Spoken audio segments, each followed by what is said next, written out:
मुगल साम्राज्य की रोमांचक कहानी राज्य, राज और विरासत। सन 1526 की एक ठंडी सुबह दिल्ली की धरती पर घोड़ों की टापें गूंज रही थीं। सामने था एक योद्धा बाबर, दूर समरकंद की घाटियों से आया हुआ। उसके पास न सेना बहुत बड़ी थी, न खजाना भरपूर, लेकिन उसके पास था एक ऐसा हथियार जिसे हिंदुस्तान ने पहले कभी नहीं देखा था, तोपखाना। पानीपत के मैदान में धुआं उठा और कुछ ही घंटों में दिल्ली की गद्दी बदल गई। एक नए साम्राज्य की नींव पड़ चुकी थी, मुगल साम्राज्य। अकबर की गाथा। बाबर का सपना उसके बादियों में जिया, सबसे चमकता सितारा बना अकबर। बचपन में ही पिता को खोया, बैरम खान की गोद में पलकर राजगद्दी संभाली। युद्ध के मैदान में जब हेमू खड़ा था, सैकड़ों हाथियों और हजारों सिपाहियों के साथ, तब अकबर ने पानीपत की दूसरी लड़ाई में साबित किया कि यह किशोर ही हिंदुस्तान का भविष्य है। लेकिन अकबर की ताकत सिर्फ तलवार तक नहीं थी, उसका असली जादू था शासन व्यवस्था और विचारों की आजादी। फतेहपुर सीकरी की दीवारों के बीच अकबर ने सिर्फ इमारतें नहीं बनाई, उसने बनाए संवाद, जहां संगीत, धर्म और कला मिलकर एक नई विरासत गढ़ते थे। शाहजहां और प्रेम का महल। समय बदला और दिल्ली के तख्त पर बैठा शाहजहां। उसकी आंखों में बस एक सपना था, सौंदर्य और प्रेम का ऐसा निशान छोड़ना जिसे दुनिया कभी न भूल सके। ताजमहल, एक ऐसी इमारत जिसकी दीवारें दिन के साथ रंग बदलती हैं। सुबह सुनहरी, दोपहर में दूध सी सफेद और चांदनी रात में चांदी सी चमकती हुई। कहते हैं कारीगरों की उंगलियां काट दी गईं ताकि फिर कोई ऐसा शाहकार न बना सके। सच क्या है, रहस्य क्या है, ये आज तक इतिहास के गलियारों में गूंजता है। सत्ता के साए और सिंहासन की साजिशें। शाहजहां का साम्राज्य अपनी ऊंचाई पर था। ताजमहल की सफेद संगमरमर में सिर्फ प्रेम ही नहीं, साम्राज्य की ताकत भी झलकती थी। लेकिन इतिहास की किताबों में यह भी लिखा है कि जब साम्राज्य सबसे ज्यादा चमकता है, तब उसकी परछाइयां भी सबसे गहरी हो जाती हैं। दिल्ली के लाल किले में महलों की ऊंची दीवारों के पीछे एक नया खेल शुरू हो चुका था, सत्ता का खेल। शाहजहां के 4 बेटे दारा शिकोह, शुजा, मुराद और औरंगजेब अब सिर्फ राजकुमार नहीं थे, बल्कि भविष्य के सम्राट बनने के सपनों से भरे योद्धा थे।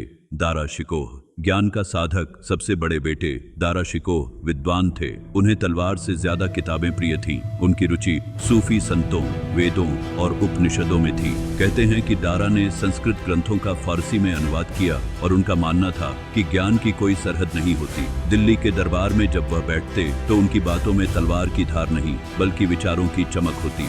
शुजा और मुराद, सत्ता की महत्वाकांक्षा। दूसरे बेटे शुजा बंगाल की गलियों में अपनी ताकत जमाए हुए थे, वहीं मुराद गुजरात से लेकर दक्कन तक अपनी। औरंगजेब अनुशासन और महत्वाकांक्षा का संगम। औरंगजेब सबसे छोटा था, लेकिन उसकी आंखों में गहरी महत्वाकांक्षा झलकती थी। वह साधारण जीवन जीता था, पर युद्ध कला में माहिर था। उसका स्वभाव सख्त था, लेकिन राजनीति की समझ बेहद पैनी। सत्ता का संघर्ष। शाहजहां बूढ़ा हो चुका था, उसकी तबीयत बिगड़ी और महल की गलियारों में यह खबर फैल गई, सम्राट बीमार है। बस यहीं से शुरू हुआ भाई भाई के बीच खून का खेल। दारा ने दिल्ली का ताज अपने सिर पर सजाने का सपना देखा। शुजा ने बंगाल से सेना चलाई, मुराद ने पश्चिम से हमला बोला और औरंगजेब, उसने एक एक चाल सोची समझी बिछाई। यमुना के किनारे, बनारस के घाटों पर, आगरा के किले में, हर जगह सिर्फ एक ही सवाल गूंज रहा था, अगला बादशाह कौन होगा। निर्णायक मोड़, इतिहास गवाह है। भाइयों की लड़ाई ने हिंदुस्तान की धरती को खून से रंग दिया। दारा शिकोह को विचारों का बादशाह कहा गया, लेकिन उसकी कोमलता युद्ध के मैदान में हार गई। शुजा और मुराद भी एक एक कर सत्ता के खेल से बाहर कर दिए गए और अंत में औरंगजेब ही वह नाम बना जिसने सिंहासन पर कब्जा किया। औरंगजेब की चुनौती। फिर आया औरंगजेब, एक सख्त शासक जिसने विलासिता छोड़ दी और साधारण जीवन अपनाया। लेकिन साम्राज्य की सीमाएं उसने बढ़ाई, दक्षिण के किलों तक। वर्षों तक चलने वाले युद्धों ने साम्राज्य को थका दिया। फिर भी औरंगजेब की डायरी बताती है कि इस बादशाह ने सत्ता की ऊंचाई पर भी खुद को एक साधारण इंसान मानकर जिया। विरासत। 1707 में औरंगजेब के जाने के साथ ही मुगल साम्राज्य भी टूटने लगा, लेकिन उसकी विरासत वो आज भी हमारे साथ है। कला, संगीत, साहित्य और प्रशासनिक ढांचा जिसने भारत की आत्मा को नया रूप दिया। ताजमहल अब भी दुनिया का 7वां आश्चर्य है। लाल किला आज भी हमारे गणतंत्र दिवस का गवाह है। मुगल साम्राज्य सिर्फ इतिहास नहीं, एक ऐसी यात्रा है जिसमें तलवारों की खनक के साथ साथ बांसुरी की मधुर धुन भी सुनाई देती है। दोस्तों, ये थी मुगल साम्राज्य की रोमांचक यात्रा।